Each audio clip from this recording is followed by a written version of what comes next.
Ok, aujourd'hui on va parler de l'entourage et plus précisément du fait que ton entourage ne t'empêche pas de réussir, sauf si tu le laisses faire. Mais avant ça, petite présentation rapide pour celles et ceux qui ne me connaissent pas. Je m'appelle Loane Rouillard, je suis consultante et analyste au sein de l'incubateur Business Learn. Notre mission c'est d'accompagner les débutants à définir et développer un projet en ligne qui leur correspond vraiment en partant de leur situation actuelle pour construire quelque chose de concret et de viable. Nous croyons vraiment que l'entrepreneuriat c'est accessible à tous à la condition d'avoir la bonne méthodologie et les bonnes questions à se poser dès le départ. On va pouvoir commencer. Tu l'auras remarqué, il y a certaines personnes que rien ne semble atteindre. Ni critique, ni chaos, ni pression, ni échec, tout glisse sur eux, ils avancent quoi qu'il arrive. Mais par contre, pour la majorité de la population, un regard, une remarque, une opinion et tout s'effondre. La différence entre ces deux catégories de personnes, c'est pas la chance, ni l'intelligence, ni le contexte, c'est le contrôle intérieur. Parce que le piège dans lequel tout le monde tombe, c'est que les gens traversent leur vie en réagissant. Tu penses sûrement que c'est les autres qui t'empêchent d'avancer, mais en réalité, c'est toi qui leur donne ce pouvoir. Parce que quelqu'un te critique, tu doutes de toi. Quelqu'un se moque, tu te justifies sans fin. Quelqu'un ne croit pas en toi, tu abandonnes tes projets. Carl Jung disait « Nous ne sommes pas affectés par les événements, mais parce qu'ils réveillent en nous ». La vérité que peu de gens acceptent, c'est que rien ne peut te toucher sans trouver un point d'accroche en toi. Deux personnes peuvent vivre exactement la même situation. Tu vas en avoir une qui va s'effondrer, l'autre qui va avancer. Pourtant, au départ, c'est exactement la même situation. Si une critique te blesse, c'est tout simplement parce qu'elle touche une insécurité qui est déjà présente en toi. Si t'as pas cette insécurité, la personne aura beau te critiquer sur ce point-là, t'en auras rien à faire. Si le regard des autres te bloque, c'est parce que tu cherches encore leur validation pour avancer. Comme je le disais, un même événement peut être identique pour deux personnes, par contre,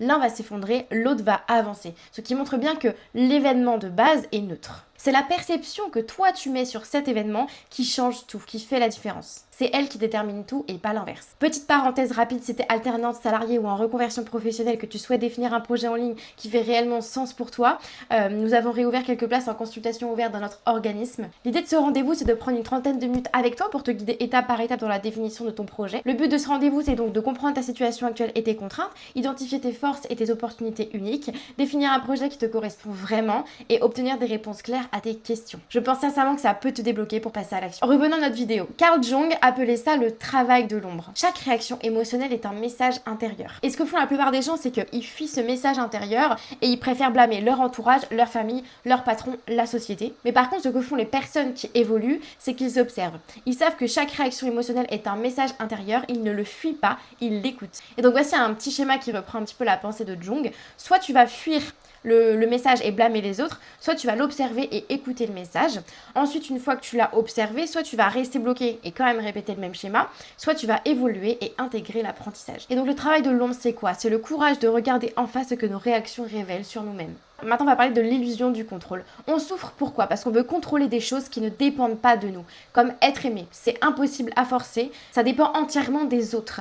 Être respecté, ça ne se commande pas, ça se gagne parfois, mais c'est jamais garanti. Être compris, chacun filtre le monde à travers sa propre expérience. Donc quand tes proches te disent que te lancer dans l'entrepreneuriat c'est trop risqué, tu n'y arriveras jamais, en fait, ils parlent de leurs insécurités à eux, mais pas des tiennes. Ils parlent de leurs limites, mais pas des tiennes. Donc c'est pour ça qu'il faut vraiment que tu fasses attention à ce que tes proches peuvent te dire, parce qu'ils parlent pour eux, pas pour toi. Réussir sans critique, c'est une utopie. Plus tu avances, plus les critiques se multiplient. Pourquoi? Parce que tu n'es jamais critiqué par des gens qui sont au-dessus de toi. Toujours par des gens qui sont en dessous. Et plus tu vas évoluer, plus tu vas avoir de personnes qui vont se retrouver en dessous de toi. Donc plus les critiques vont se multiplier. La seule chose que tu peux contrôler, c'est ta perception. Le monde est neutre. C'est ton interprétation qui le rend douloureux ou supportable. Maintenant, il faut que tu comprennes le paradoxe de la vraie puissance. Les personnes inébranlables ne contrôlent pas le monde, elles se contrôlent elles-mêmes. Sans besoin d'approbation, sans besoin de validation, sans besoin que tout se passe comme prévu. Si tu n'as plus besoin d'approbation, si tu n'as plus besoin de validation, si tu n'as plus besoin que tout se passe comme prévu pour être bien et rassuré, tu deviens libre. Et paradoxalement, plus tu lâches le contrôle, plus les choses s'alignent. Plus tu vas te détacher des choses extérieures, des choses que tu ne peux pas contrôler, et plus tu vas te recentrer sur toi, sur ta façon de penser, ta façon d'être, plus tu vas être aligné avec ce que tu fais. Enfin, ce que dit la psychologie par rapport à tout ça, c'est que la réactivité émotionnelle est une habitude. Plus tu vas réagir, plus ton cerveau renforce ses réactions, et plus tu deviens manipulable. Mais ce qui est cool, c'est que tu peux reprogrammer tout ça de la même manière que tu as programmé ton cerveau à réagir de cette façon. Il suffit juste que tu mettes en place 3 choses. La conscience de soi. Il faut que tu observes tes propres réactions sans te juger.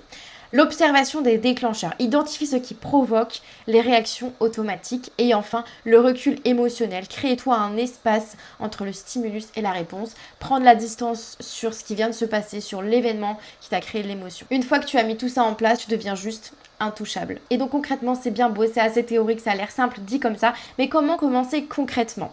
La prochaine fois que ton entourage te critique ou te décourage dans ton envie d'entreprendre, dans tes objectifs, voici le protocole que tu peux mettre en place en 3 temps.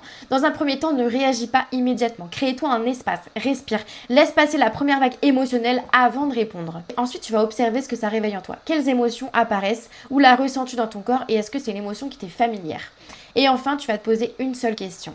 Pourquoi ça me touche? En te posant cette question, c'est là que commence la vraie maîtrise de toi. Avant de nous quitter, je te le rappelle, si tu es alternante ou salarié ou en reconversion professionnelle et que tu veux définir un projet en ligne qui fait réellement sens pour toi, on a réouvert quelques places du coup en consultation offerte comme je te le disais. N'hésite pas à réserver directement en description. On verra ensemble ce qui est possible de faire dans ta situation. Je vais pouvoir répondre à tes questions, répondre à tes blocages. Et donc voilà, prends ce rendez-vous, ça peut vraiment débloquer ta situation. N'hésite pas à t'abonner, je partage plein de vidéos de ce type qui te permettent d'avancer sur ton projet d'entreprendre et je te dis à très vite.